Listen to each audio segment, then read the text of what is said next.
आणि आजच्या दिवसभरातली आणखी एक महत्त्वाची चर्चेत असलेली बातमी पाहूया। शरद पवारांच्या राष्ट्रवादीचे प्रदेशाध्यक्ष जयंत पाटील भाजपच्या वाटेवर आहेत अशी चर्चा गेल्या अनेक दिवसांपासून सुरू आहे। अशातच जयंत पाटील आणि महसूल मंत्री चंद्रशेखर बावनकुळे यांच्यात काल रात्री 8 वाजता भेट झाली। स्वतः जयंत पाटलांनी या बातमी संदर्भात माध्यमांना माहिती दिली। मतदारसंघातील कामासाठी बावनकुळेंना भेटल्याचं जयंत पाटील म्हणाले।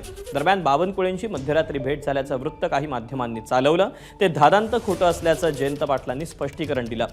दरम्यान जयंत पाटील आणि बावनकुळे यांच्या भेटीच्या दरम्यान राधाकृष्ण विखे पाटीलही उपस्थित होते। शरद पवारांच्या राष्ट्रवादीने देखील या भेटीबाबत भूमिका स्पष्ट केली। मतदारसंघाच्या कामासाठी पक्षाच्या कार्यकर्त्यांसोबत जयंत पाटील बावनकुळेंना भेटल्याचं शरद पवारांच्या राष्ट्रवादीने स्पष्ट केलं।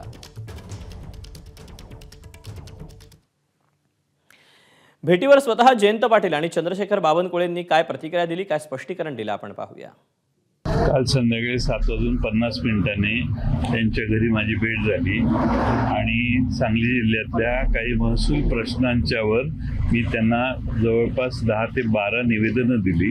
आमच्या जिल्ह्यातले बरेच प्रश्न होते, ते घेऊन त्यांना भेटलो। 6 वाजताची अपॉइंटमेंट होती, त्यांचं हिअरिंग बराच वेळ चाललं। 7:50 त्यांच्या घरी आल्यावर मग मी त्यांच्या घरी गेलो। 25 मिनिटं भेट चालली, त्याच्यात काही राजकीय चर्चा नाही। बरोबर राधाकृष्ण विखे पाटील होते, स्टाफ होता, माझ्या बरोबरचे शिष्टमंडळातले 4-5 जण होते। काल रात्री सायंकाळी 8:30-9 वाजता B5 बंगल्यावर, अधिकृत बंगल्यावर भेट झाली आणि माझ्या घरी तर 400-500 लोक त्यावेळी भेट झाली तेव्हा होते। ते अधिकृत माझा वेळ घेऊन आले होते आणि त्यामुळे काही ती राजकीय भेट नव्हती आणि कुठलीही राजकीय चर्चा सुरू झाली नाही, केवळ विकासाची चर्चा झाली।